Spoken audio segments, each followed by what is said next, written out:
20 raw questions with Resiliently Queenin. I have birthday.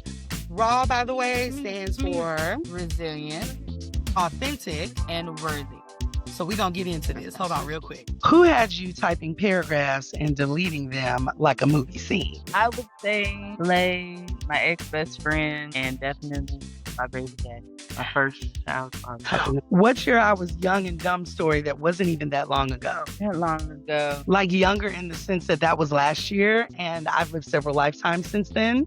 And so I'm a whole new person now. That's very young, and that's a very young and dumb story. Anything we're not supposed to be doing, we doing it anyway. I don't know. I can't just pinpoint one. Okay. Because like I said, everything is always situational, what I'm going through at that moment. So what you're saying is you stand a chance of being young and dumb at any given time. All right. Next, what's the pettiest thing you've done and would do again? Petty. Putting air in this bitch shampoo. Queen. Girl, let's move on to the next question. Who has you crying, throwing up, sliding down the wall? Same. Over a mat? Well, no.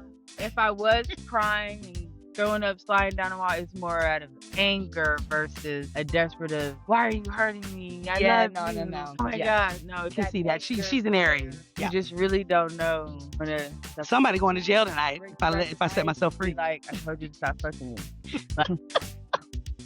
You had an opportunity to stop fucking with me and Right. proceeded to fuck with me. You kept doing it. Okay. What's your, you're not even all that, but you stayed anyway situation? That's when you try to give people a chance for their personality. Like your first few times talking to a guy and not focusing on how good he looks. Like, okay, let me move that to the side and don't focus on how good they look and just give them a try. I feel like men think they have a monopoly on doing some shit just because the other person is fine. And I feel like women look at that as like a mark of shame. But like, bitch, you better. You better. Okay. Wait. When was the last time you embarrassed yourself and just had to log off mentally? Okay, the last time I deactivated it twice. And I know the last time I did it for like just a week. I think that I was just disappointed in myself because I kept saying I'm not going to keep feeding this negativity. What's something you did for love that you will never do again? Something I did for love. Just when at that moment, I made myself comfortable with thinking if I do everything he asks me to do, don't hold him accountable, just strictly follow his lead as what I thought following the lead meant. And it was just like, shut up and just follow. Yeah, I never do that again. And you shouldn't have to. It shouldn't have it to begin with, because just if you have strong leadership skills, you're actually able to clarify concisely and succinctly what the plan is, and that those people, whoever you're talking to, a job environment, a relationship, who you're speaking to will get on board because they see you on it. And so yeah, I don't think we have the kind of time to discuss that. For love, because I love that person. I was like, well, if I just do everything they say to do, and we have fun and follow suit, it's gonna be all right. It's still not all right. Yeah, I feel that.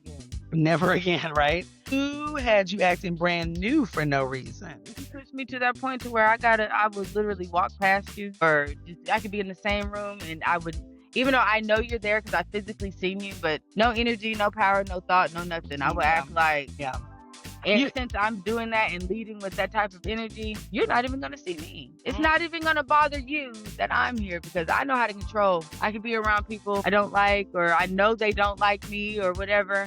And it's not bothering me, but I know I could be around people that don't like me and it will bother them to where some way, somehow, somebody gonna come back and say, oh, I heard this, or, you'll feel some type of energy because, you gotta pay attention to your surroundings. Remaining unbothered is paramount. So I remain unbothered to where I'm not gonna disturb nobody else's peace because I decided to come to fucking talk. Actually, I'm the opposite. I can't wait to disturb their peace. Next question. Which friend here knows too much and could ruin your life? Angeline, Mara, Gucci, probably off top, yeah. Unless, yeah. All right. What's your most out-of-pocket text you've ever sent? No, I mean, I've said a lot of evil ass shit, like just most ugliest, just nastiest. Like when I don't know, maybe the worst thing, I don't even know. There's a lot. Like telling like you can fucking die today and I'll never think twice about you. The best part of you was left on the motherfucking sheet. You're a waste of speed. Like depending on how I'm feeling at that moment, that Aries fire will come out because I'm such a nice person. I just want to be bubbly. And when I feel like you fucking with me, I'm moving on. What's a Shit. red flag you saw and said, let me put my business? No, like you met them, but then you saw a red flag and you're just like, you know what? I'm gonna mind my business. oh yeah, I'm just gone. Exit stage left is good. I've had a lot of those. And it can be just the inconsistency of like your conversation. If you saying this is what you're doing, you know, because we're getting to know each other. Yeah. So I'm really trying to get to know you. So if there's a lot of contradictions popping up, I'm just gonna be like, okay, it's all right. Or you're not consistent. If we make plans and I understand like shit happens because it happens to me all the time. I would cancel. But if it's wild, random shit and the fact just ain't fact, like facting, I'm just out of there.